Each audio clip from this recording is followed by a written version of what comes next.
মাত্র 14 বছর বয়সে গর্ভবতী হলো লালবানু। বর্ষার এক দুপুরে এই সুখবরটি এলো তার কাছে। তবে লালবানুর জন্য এই বিষয়টি সুখের ছিল না। তার চোখে মুখে বিষণ্ণতা স্পষ্ট ফুটে উঠেছে।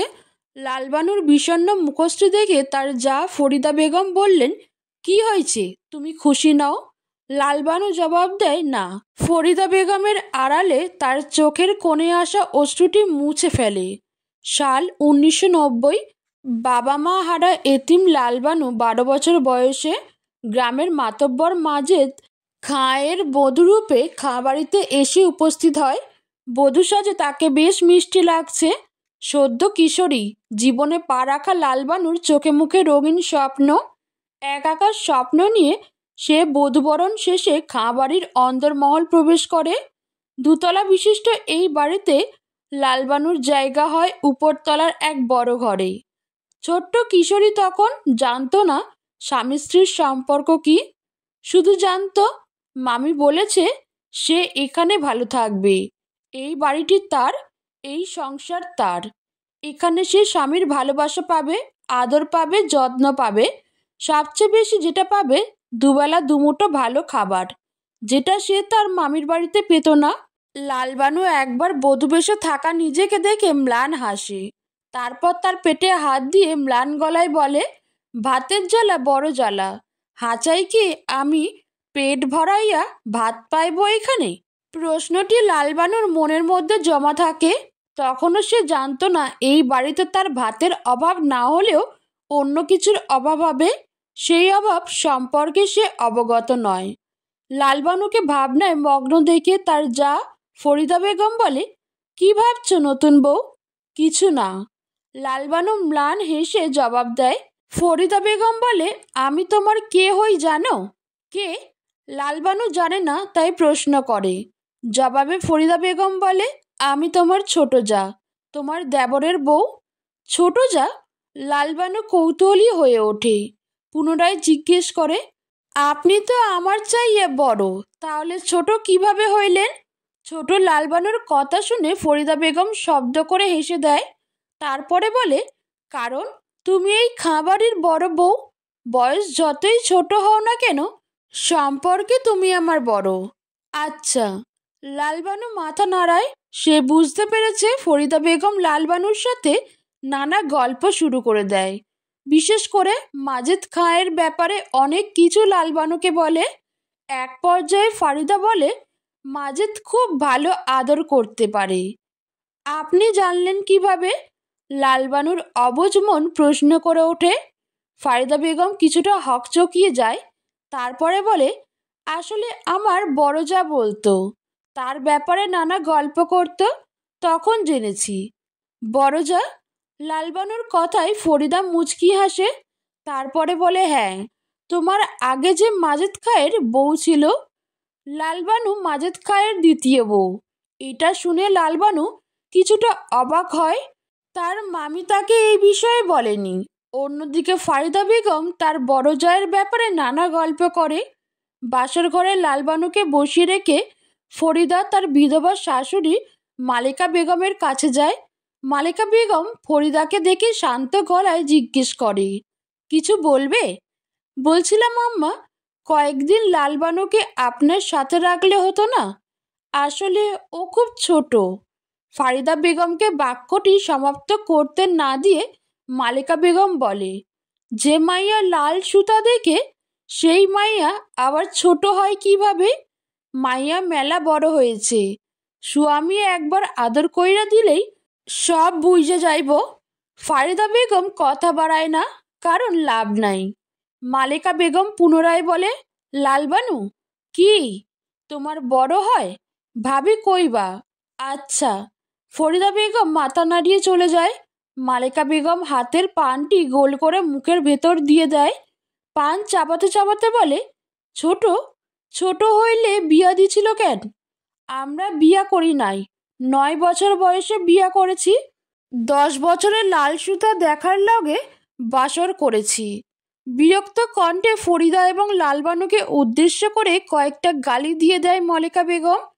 লালবানু বাসর ঘরে বসে রয়েছে। তার কিছুটা ভয় করছে। এই সময় দরজা খুলে মাজেদ খাঁ প্রবেশ করে। লালবানু তার উপস্থিতি বুঝতে পেরে আরও ভয় পায়।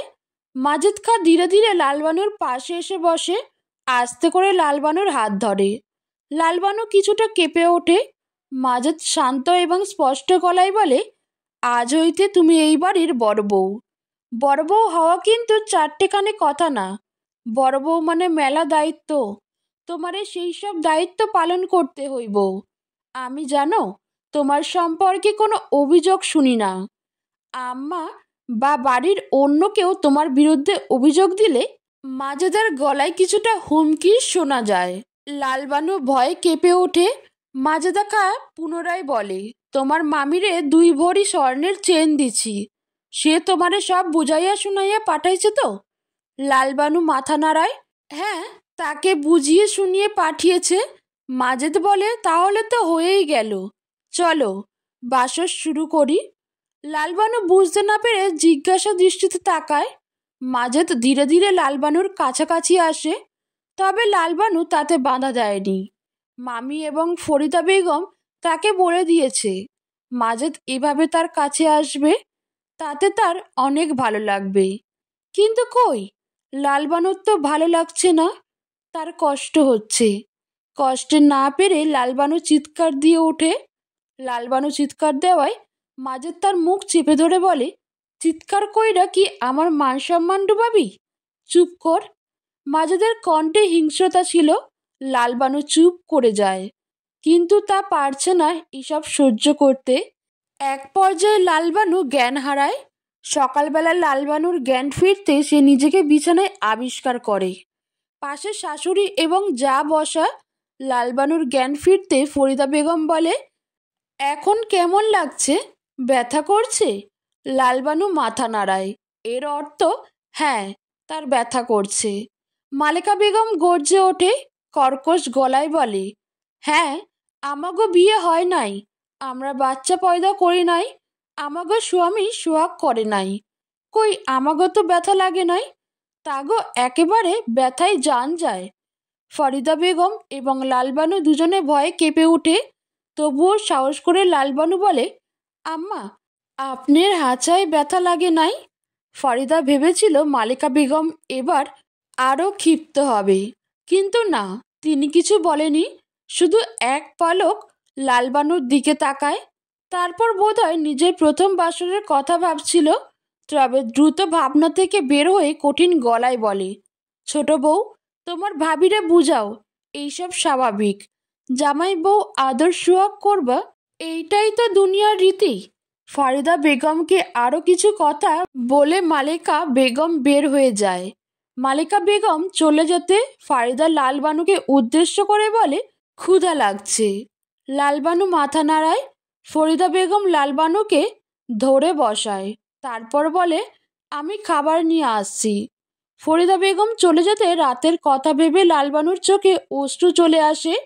লালবানু বিছানা থেকে নামে মাত্রই ফরিদা বেগম খাবার খাইয়ে দিয়ে গেল। লালবানু সেটা খেয়ে বিশ্রাম নিচ্ছিল। হঠাৎ মনে হলো একটু উঠে হাঁটাহাঁটি করা দরকার, তাই উঠল। লালবানু উঠে দাঁড়াতে তার মনে হলো সে দাঁড়াতে পারছে না, ভেতরটা কেমন জ্বালা পোড়া করছে। লালবানু তৎক্ষণাৎ বিছানায় বসে পড়ল। সেই সময়ে মালেকা বেগমের গলা ভেসে আসলো। সে বলছে, আমরা বউ আনছিলাম না, আমরা সংসারের কাজ না কইরা ঘরের মধ্যে বইয়া থাকলে আমাগো শাশুড়িরা আমাগো খন্তি দিয়ে পিটাইতো, আর আমার বউরা ঘরের মধ্যে বইয়া রং তামাশা করে। পুরা কপাল আমার, আমার কপালেই এইয়া জুটছে। 5 দিন কেটে গেল। লালবানু ধীরে ধীরে মাজেদ খাঁয়ের সাথে মানিয়ে নিয়েছে। প্রথম 2 দিন অবশ্য জ্ঞান হারিয়ে ফেলে, তবে এখন ঠিক আছে। সকালবেলা লালবানু গোসল করে বের হয়, দ্রুত পা চালিয়ে রান্নাঘরে চলে আসে। লালবানুকে দেখে তার শাশুড়ি মা বলেন, আসছেন স্বামী সোহাগী। আম্মা, একটু দেরি হইয়া গেল। লালবানুর মুখ দিয়ে বাক্যটি বের হতে যতটা সময় নিল, মালেকা বেগমের কাছ থেকে জবাব আসতে সময় নিল না। তিনি কঠিন গলায় বলে, রোজ দেরি হয় কিভাবে? এই বাড়ির বড় বউ হইয়া মাথা কিনা নিছ? দায়িত্ববোধের বালাই নাই, আমার দোষ নাই, আপনার পোলাই তো আমারে ছাড়ে না। ছি ছি, কি বউ এইটা ঘরে আনলো মাজেদ, স্বামীর সোহাগের কথা কইতে মুখে বাজে না। ছি, কি নির্লজ্জ। মালেকা বেগমের কণ্ঠে এমন কথা শুনে লালবানু লজ্জায় আড়ষ্ট হয়ে যায়। এই সময়ে ফরিদা বেগমের স্বামী অর্থাৎ লালবানুর একমাত্র দেবর আলতাফ খাঁ আসে। মালেকা বেগম তার সামনে লালবানুকে একের পর এক কটু কথা শুনিয়ে যাচ্ছে। লালবানুর লজ্জা দ্বিগুণ বেড়ে যায়। আলতাফ খাঁ একবার লালবানুর দিকে তাকিয়ে চলে যায়। ফরিদা বেগম আসতে মালেকা বেগম দুই বউকে কাজ বুঝিয়ে দিয়ে চলে যান। লালবানুকে মনমরা অবস্থা দেখে ফরিদা জিজ্ঞেস করছে, কি হয়েছে? কিছু না। লালবানু হাসার চেষ্টা করে। ফরিদা বেগম কথা বাড়ায় না, সে রান্নার কাজে লেগে পড়ে। লালবানু নিজ থেকে তাকে জিজ্ঞেস করে, কি করব? ফরিদা বেগম লালবানুকে কাজ বুঝিয়ে দেয়। মামার বাড়িতে কাজকর্ম করায় এইসব সাংসারিক কাজে লালবানু বেশ অভ্যস্ত, তাই তার কাজের ভুল খুঁজে পায় কম ফরিদা। কাজের এক ফাঁকে ফরিদা জিজ্ঞেস করে, মাজেদ খা তোমারে রোজ রাতে আদর করে? আপনার না ভাসুর লগে, তাইলে নাম ধইরা বলেন কেন? লালবানুর এমন কথায় ফরিদা চুপ হয়ে যায়। সে মনে মনে বলে, মেয়ে যথেষ্ট বড়, আমি ছোট ভাবছি। লালবানু জবাব না পেয়ে নিজের কাজে মনোযোগ দেয়। ফরিদা বেগম আর কথা বাড়ায় না, সেও চুপচাপ নিজের কাজ করে যায়। নীলুফা গ্রামের পথ দিয়ে ধীরে ধীরে স্কুলের দিকে হেঁটে যাচ্ছে। স্কুল যাবার পথে একটি চায়ের দোকান পড়ে। নীলুফা যাবার সময় সেদিকটা আর চোখে তাকায়। কাউকে দেখতে না পেয়ে একটি স্বস্তির নিঃশ্বাস ফেলে। সেই সময়ে নীলুফা কারো বুকে মৃদু ধাক্কা খায়। নীলুফা মাথা তুলে তাকায়, তার সামনের মানুষটাকে দেখে ভয় পেয়ে পিছিয়ে যায়। সুলতান মিষ্টি এক হাসি উপহার দিয়ে বলে, ভয় পাইছো? নীলুফা জবাব দেয়, না। সুলতান এক ধানে তার সামনে থাকা পরীটাকে দেখে নেয়। পরীর উজ্জ্বল শ্যামলা গায়ের গড়ন, ডাগর ডাগর দুটি চোখ, কিছুটা মোটা অধর যেটা হালকা গোলাপি বর্ণের। সব কিছু মিলিয়ে তার সামনে পরী দাঁড়িয়ে আছে, যাকে দেখে সে সবসময় মুগ্ধ হয়। নীলুফার কাছ থেকে জবাব না পেয়ে সুলতান পুনরায় জিজ্ঞেস করে, ভয় পাইছো নীলু? হ্যাঁ। নীলুফার স্পষ্ট জবাব। সুলতান অবাক হয়ে বলে, এইখানে ভয় পাওয়ার মতো কি ঘটল? নীলুফা জবাব না দিয়ে সুলতানকে এড়িয়ে চলে যায়। সুলতান তার বাবার পানে তাকিয়ে ম্লান হাসে। সেদিন নীলুফা বাসায় ফিরে হতভম্ব হয়ে যায়। তার বাবা বেঁচে নেই। গ্রামের দক্ষিণ দিকের বনে তার মৃতদেহ পাওয়া গেছে। নীলুফা এবং তার মা জাহানারা কান্নায় ভেঙে পড়ে। কেউ ছুরি দিয়ে কুপিয়ে নীলুফার বাবাকে হত্যা করেছে। ইতিমধ্যে খবরটি খাঁ বাড়ি এসে পৌঁছায়। গ্রামের রফিক শিকদার মারা গেছে। ফরিদা বেগম খবরটি শুনে কেমন অস্বাভাবিক হয়ে গেল। তার চোখে মুখে কিসের একটি ভয় ফুটে উঠেছে। আলতাফ ফরিদকে লক্ষ্য করে অবাক হয়ে যায়। সে মৃদু স্বরে জিজ্ঞেস করে, তুমি এত ভয় পাচ্ছ কেন? ফরিদা জবাব না দিয়ে ঘরে চলে যায়। লালবানু বাড়ির সবার দিকে কৌতূহল চোখে তাকিয়ে আছে। রাতের বেলা মাজেদ বাড়ি ফিরলে লালবানু তাকে খাবার দেয়। মাজেদ খাবার খেয়ে নিজের ঘরে চলে যায়। কিছুক্ষণের মধ্যে সেখানে লালবানুও চলে আসে। তাকে দেখে মাজেদ বলে, দরজা বন্ধ কইরা কাছে আসো। লালবানু দরজা বন্ধ করে ধীরে ধীরে মাজেদের কাছে আসে। মাজেদ তাকে আলিঙ্গন করে। লালবানু মনে সাহস জুগিয়ে বলে, রফিক শিকদারকে? মাজেদ কিছুটা অবাক হয়, পরক্ষণে নিজেকে সামলে নেয়। তারপর বলে, গ্রামের একজন আজ মারা গেল। তুমি তার কথা জানতে চাইছো কেন? আসলে কি? লালবানু ভেবে পাচ্ছে না কথাটি মাজেদ খাঁ এর কাছে বলবে নাকি বলবে না। মাজেদ খাঁ পুনরায় জিজ্ঞেস করে, কি হয়েছে? ভাবি তার খুন হওয়ার খবর শুই না ঘর থেকে বাইরে হইতেছে না। আর আর আমি যখন তারে ডাকতে গেছিলাম তখন সে আমারে ভীষণ ভয় পাচ্ছিল। মাজেদ খাঁ কথাটি শুনে ভীষণ চিন্তিত হয়ে পড়ে। লালবানু মাজেদের মুখের পানে তাকিয়ে আছে। তার ভাবভঙ্গি বোঝার চেষ্টা করছে। মাজেদ ম্লান হেসে লালবানুকে পুনরায় আলিঙ্গন করে বলে, ওসব কিছু না, তুমি তারে নিয়া ভাইব না, আসো কাছে আসো। এটা বলে মাজেদ লালবানুকে কাছে টেনে নেয়। লালবানু তাকে সায় দেয়। মাজেদ লালবানুর কপালে চুমু দেয়, এক পলক তার দিকে তাকায়, মনে মনে বলে, মেয়েটা বড্ড আবেদনময়, ছোট্ট বোঝা যায় না। লালবানু মালেকা বেগমের হাতে পান বানিয়ে দিয়ে বলে, নেন আম্মা, সুপারি জর্দা ঠিকভাবে দিছ তো? মালেকা বেগম শান্ত গলায় জিজ্ঞেস করে। লালবানু মাথা নাড়িয়ে বলে, হ্যাঁ। ভালো, সংসারে ভুলচুক যত কম হইব ততই ভালো। লালবানু মাথা নাড়ায়। মালেকা বেগম পুনরায় বলে, শোনো বউ, তুমি এই বাড়ির বড় বউ, তোমাদের সেই মতো চলতে হইব, সংসারটা সামলাইতে শিখতে হইব। এই বাড়ির বড় বউ হওয়া মেলা দায়িত্বের, সেই সব পালন করতে হইব তো। লালবানু আবারও মাথা নাড়ায়। এই সময় ফরিদা বেগম ঘরে আসে। নর্মাল গলায় বলে, আম্মা ডাকছিলেন? হয়। মালেকা বেগম লালবানুর দিকে তাকায়। লালবানু উঠে চলে যেতে নেয়। সেই সময় ফরিদা বেগম গালে লালচে দাগ দেখে দাঁড়িয়ে যায়। কৌতূহলবশত জিজ্ঞেস করে, ভাবি, আপনারে মারছে কে? কে মারবে? কই না তো। বেশ ইতস্তত বোধ করে ফরিদা বেগম বলে। লালবানু অবাক চোখে তাকে দেখে। কাল রাত অবধি সে ঘর থেকে বের হয়নি, কেউ ডেকেও বের করতে পারেনি। আজ সকাল হতে না হতে একা একা আসলো, সেই সাথে সবার সাথে স্বাভাবিক আচরণ করছে। দেখে মনে হয় না কালকের কিছু হয়েছে। লালবানু লালচে দাগটি দেখিয়ে বলে, এইখানে লাল হইয়া আছে, তাই দেখা মনে হলো কেউ থাপ্পড় মারছে। আরে না ভাবি, তুমি ভুল বুঝছো। মালেকা বেগম কিছুটা কঠিন গলায় বলে, সংসারে মেলা কিছু ঘটে, সব বিষয়ে নাক গলাইতে নাই বড় বউ। লালবানু মাথা নাড়িয়ে চুপচাপ চলে যায়। ফরিদা বেগম মালেকা বেগমের চোখের দিকে তাকায়।